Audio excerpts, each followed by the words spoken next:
Good YouTube, I'm back with a brand new video, and in this video I'm going to do a review of James Bond, and basically I'm going to go straight into spoilers and say that James Bond dies, so he gets killed off in the third act, so towards the end.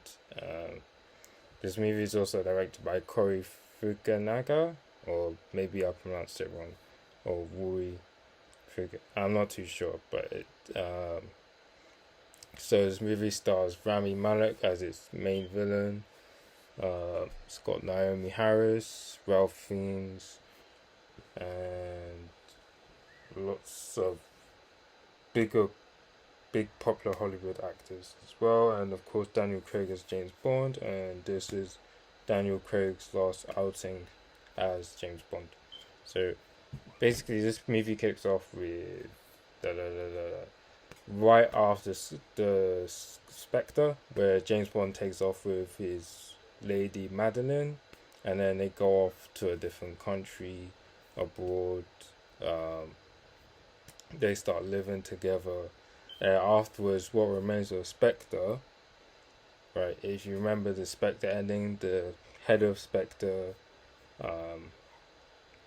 he gets taken to police custody, but his whole organization is still around, and that organization goes after James Bond through Madeline, but Madeline then quite betrayed him, and that leads to tension, and so they split up.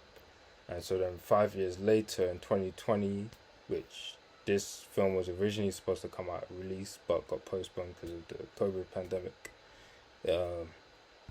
Fast forward to now, you see that basically Rami Malek's, the villain, Safin, his organization's now gone after a biological weapon that's so deadly that it kills people airborne. So it's supposed to be the most powerful weapon. And basically James Bond ends up coming back somehow. So he's living on an island by himself 5 years later, and then he's just sort of he comes back. I can't remember the reason why because it's quite a while ago since I watched the film, but he comes back, and he comes back to the British service. And so of course, and if Spectre, if you've seen it, spoilers for Spectre, but James Bond actually left the 00, so they got a new 007 who's played by a black woman, and I can't remember that actress's name, but now the 007 sort of up against the British services and catching the biological weapon first, because he wants to find out more details about it than the British government, because he doesn't trust him. And so there's a lot of big characters. So Blofeld, the Spectre head, who I was meant to refer to, he gets killed by the biological weapon, which is actually given to Madeline by Safin. So Safin sort of passed it on to her in hopes of killing James Bond, but really she uses it and kills Blofeld by sort of tricking James Bond to pass on. So basically the weapon is like nanotechnology, so it can pass on by touch, it can pass on airborne, in targeted people. But in terms of what happens next in the film, so turns out James Bond has a kid, and Madeline secretly raised her. Savin, the reason why Savin's the big villain is because he's after Madeline. He wants to destroy her life, and the reason he wants to destroy her life is because her father killed his family. He poisoned his whole family. Savin survived. He goes out, seeks revenge, and when Madeline's a kid, he goes out and tries to kill her, but strangely ends up saving her life after trying to kill her numerous times, and then they sort of work together.